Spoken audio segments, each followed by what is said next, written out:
తెలంగాణను వానలు వీడడం లేదు. భారీ వర్షాలకు వాగులు ఉప్పొంగుతున్నాయి. కాగా రానున్న 2 రోజులు వర్షాలు కురుస్తాయని హైదరాబాద్ వాతావరణ కేంద్రం తెలిపింది.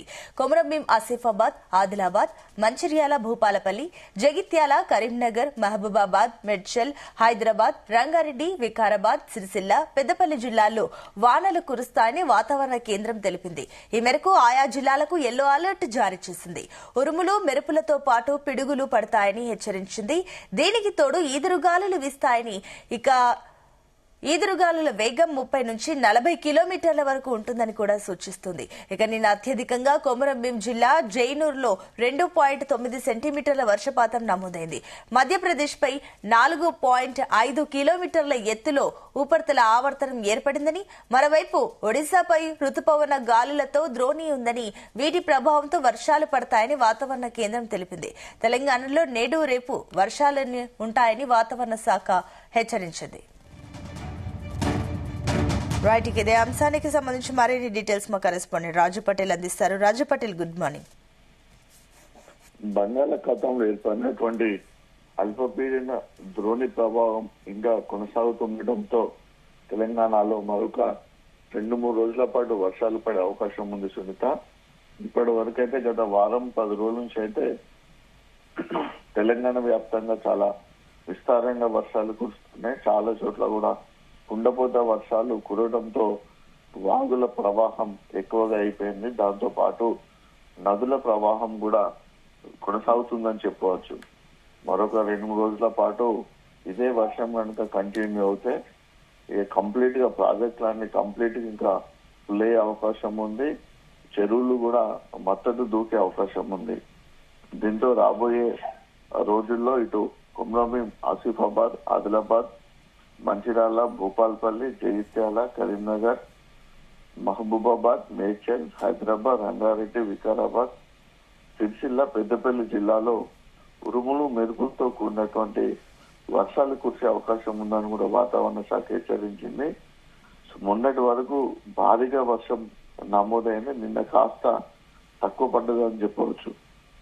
మరొక 2-3 రోజుల పాటు కూడా భారీగా వర్షాలు కురిసే అవకాశం ఉంది. ఒకసారి మనం కంప్లీట్ గా ఉమ్మడి ఆదిలాబాద్ తో పాటు ఉత్తర తెలంగాణ జిల్లాలో ఒకసారి సిచ్యువేషన్ చూస్తే మాత్రం ఇటు గోదావరి నది ప్రవాహం ఇంకా కంటిన్యూ అవుతుంది. అటు బాసర వద్ద కూడా పుష్కర ఘాట్లను పట్టుకొని గోదావరి నది ప్రారంభమై కాళేశ్వరం మీదుగా అటు భద్రాచలం వరకు గోదావరి చాలా ఉగ్ర రూపంలో ప్రవహిస్తుంది. సునీత, ఎగువన కురిసినటువంటి భారీ వర్షాలకు గోదావరి ప్రవాహం క్రమక్రమంగా పెరిగి నిన్న గోదావరి నది నుంచే దాదాపు 5,60,000 క్యూసెక్ల వాటర్ కాళేశ్వరం వరకు వెళ్ళింది. అటు ప్రాణహిత నది నుంచి కూడా మరొక దాదాపు 3 లక్షల క్యూసెక్ల వాటర్ తో పాటు వరద ఒక 1,50,000 క్యూసెక్లు, అంటే మొత్తానికి దాదాపు 9,94,000 క్యూసెక్లు, అంటే 10 లక్షల క్యూసెక్లకు చేరువలో నిన్న గోదావరి నది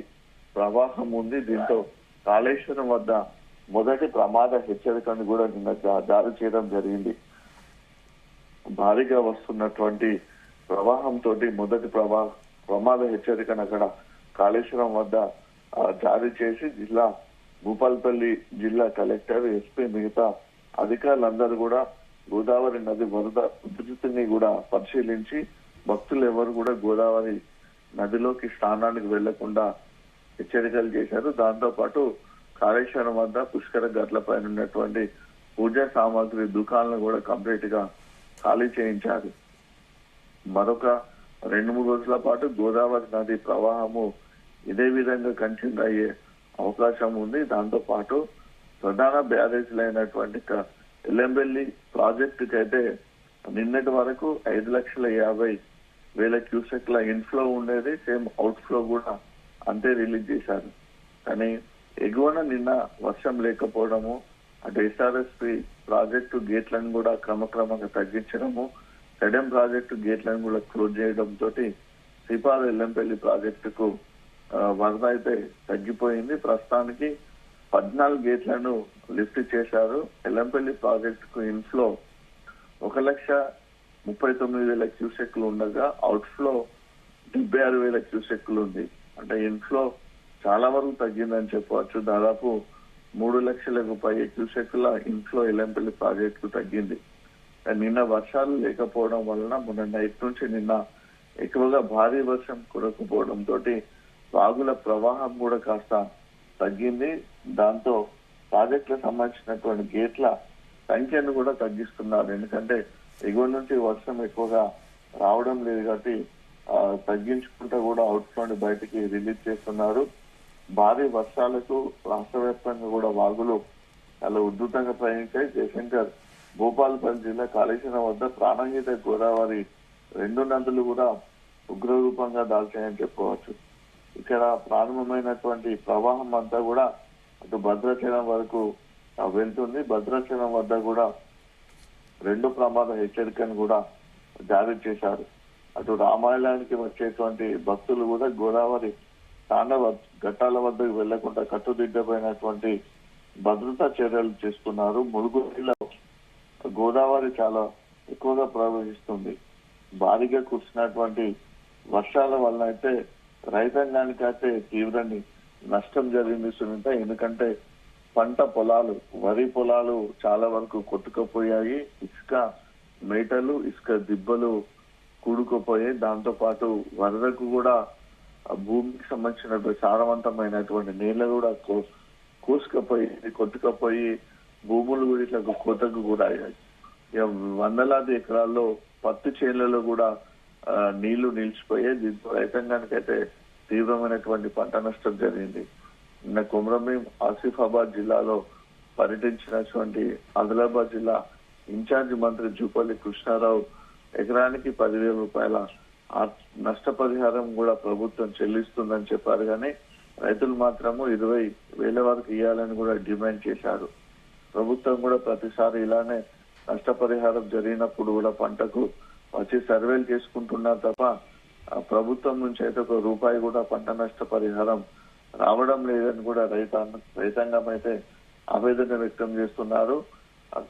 ఒక రకంగా చెప్పాలంటే తెలంగాణ వ్యాప్తంగా ఈ వారం 10 రోజులు పడ్డ వర్షం మాత్రము ఈ ఖరీఫ్ సీజన్ కు, ఈ వానాకాలం సీజన్ పంటలకు సాగునీటికి అందించే విషయంలో మాత్రము ఎలాంటి డోకా లేదని చెప్పవచ్చు. పూర్తి స్థాయిలో ప్రాజెక్టులు నిండడం వల్ల వాటి దిగువన ఉన్నటువంటి ఆయకట్టు కూడా సాగునీరు అందుతుంది.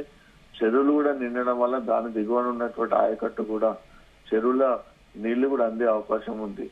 ఇక భారీ వర్షాల వల్ల అటు బావులు, బోర్లలో కూడా భూగర్భ జలాలు కూడా పెరిగిపోవడంతో కూడా నీటికి కొరత లేదని చెప్పవచ్చు. తాగునీరు కానీ సాగునీరు కానీ ఈ ఏడాదికి అయితే పుష్కలంగా సరిపోయే విధంగా వర్షం పడ్డది. జూన్, జూలై నెలలో లోటు వర్షపాతం ఉంది. ఆ వర్షపాతం పడకపోతే తీవ్రమైనటువంటి వర్షాభావ పరిస్థితులు ఎదుర్కొనే అవకాశం ఉంది. పంటలు ఎండిపోతాయి కావచ్చు. చాలా జిల్లాలు కూడా, చాలా హైదరాబాద్ లాంటి సిటీ కూడా గోదావరి జలాలు తరలింపులు చాలా క్రియకమైనవి కాబట్టి ఎల్లంపల్లి ప్రాజెక్టులో నీళ్లు లేవు. హైదరాబాద్ సిటీకి కూడా అసలు గోదావరి వాటర్ ని మంచినీటి కోసం సప్లై చేద్దామన్నా కూడా ఎలాంటి సందిగ్ధమైన పరిస్థితుల్లో ఉన్నటువంటి ప్రభుత్వానికి కానీ ఇటు ప్రజలకు కానీ ఇప్పుడు కురిసినటువంటి వర్షం అయితే లోటు వర్షపాతాన్ని అధిగమిస్తూ అధిక వర్షపాతం అయితే పడ్డది సునీత.